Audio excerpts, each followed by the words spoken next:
Time stamp based ordering. अब एक example से हम लोग समझते हैं।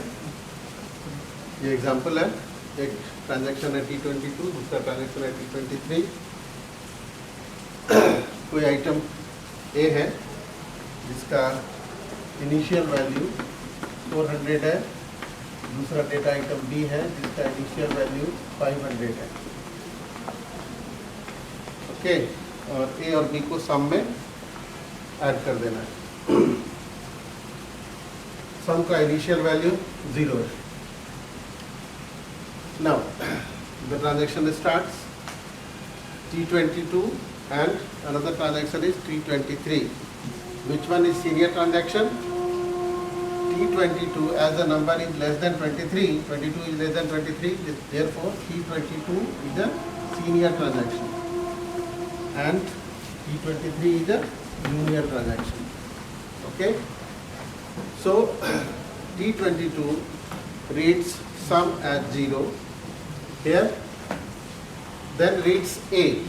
So how this value A would be written? A would be written as 400 value, and then RA initial value would be like this, 400 WA RA, and for B 500 WB and RB. So these are two values. So here, as the transaction T22 had read the value of A, so this RA would be changed by the timing. Say T22 is the timing of capital T22 transaction. So A would be written like this after this statement, after 3. Then T23 reads sum as 0. Then T23 reads A. Means A had been now read by transaction T23, and T23 is a junior transaction. So this will given privilege to read the data item X. So now A would be like this, 400. Now WA T23. Okay, T22 read it first, then T23 reads it later on.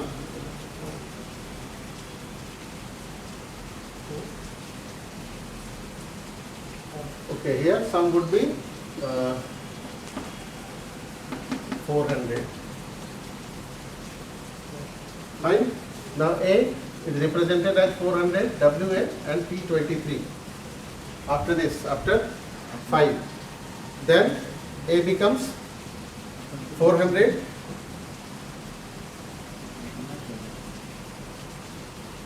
400. Okay, then write A. So here A would be written as how much? 500 minus 400.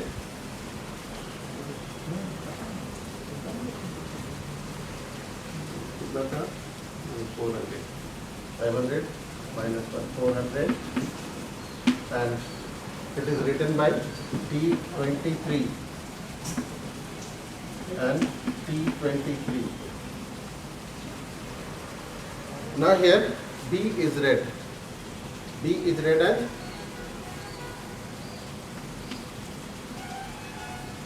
500.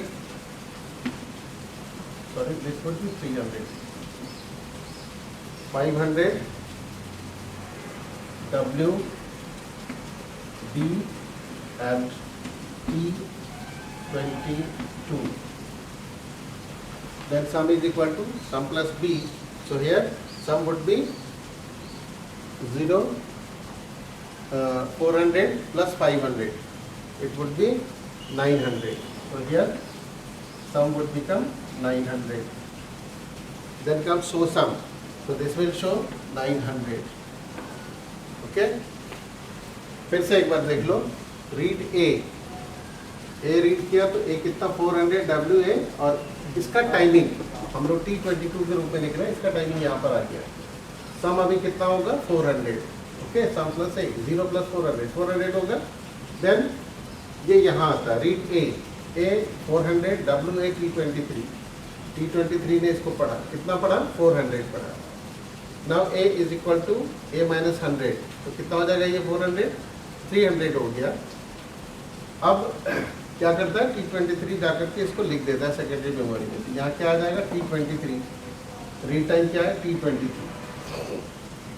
Then transaction 22 reads B, अब इसका status change हो जाएगा 500 WB, और इसका timing T22 का timing यहाँ आ जाएगा T22।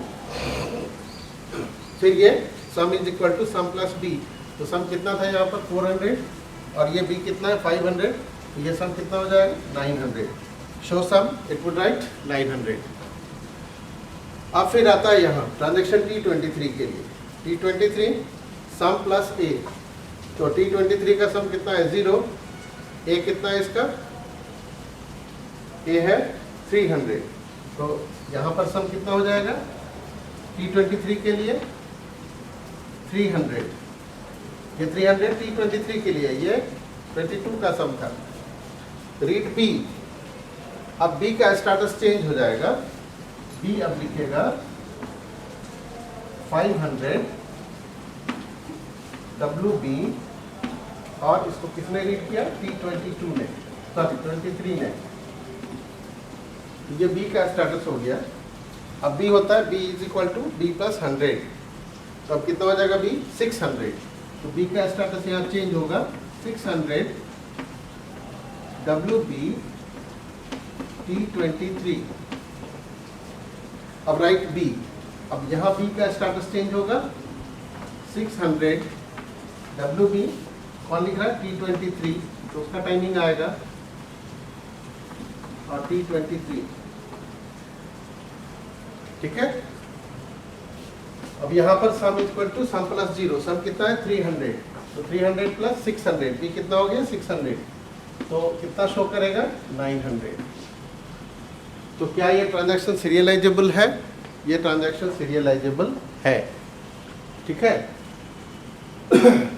और यहीं पर अगर थोड़ा सा उलटफेर होता, ये जैसे इसको जूनियर ट्रांजैक्शन के राइट करने के बाद ये आता रीड करने के लिए, सपोज कि this read A is executed here after this statement, okay, when the transaction T23 reads and updates this value of ए, तो यहाँ पर ये चेंज कर दिया। अब इसके बाद यदि हम यहाँ लिखें suppose read A, it means क्या हुआ कि transaction T22 which is an older transaction attempts to read the value of A that has already read or written by a junior transaction.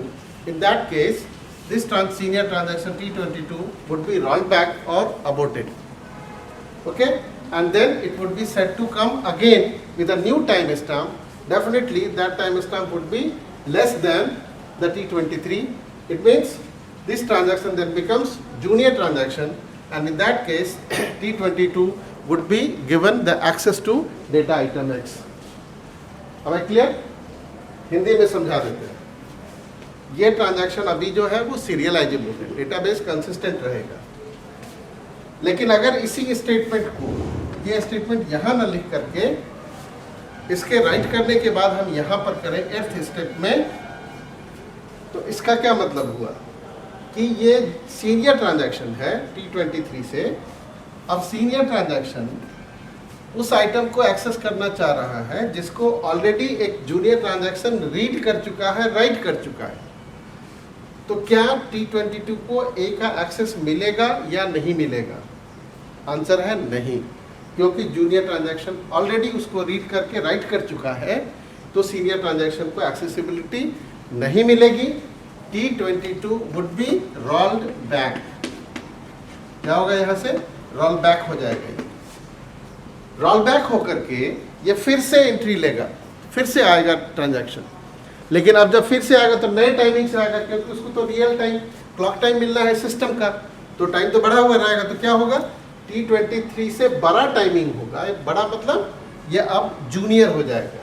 मान लो इसका टाइमिंग हो जाता है T22 dash, that is definitely greater than 23। इससे बड़ा number होगा। तो बड़ा नंबर मतलब जूनियर ट्रांजैक्शन हो गया। जैसे मान लो ये 7 बजे आया, ये 8 बजे आया, तो अब डेफिनेटली इसका 8 से बड़ा वैल्यू होगा जब भी होगा। तो मान लो ये 9 बजे आया, तो अब क्या हुआ, ये जूनियर ट्रांजैक्शन हो गया। अब इसको एक्सेसिबिलिटी मिलेगी एक ही, और फिर ये अपना काम करेगा, तब फिर ट्रांजैक्शन सीरियलाइजेबल हो जाएगी। क्लियर है? In the next class we shall understand optimistic seriality.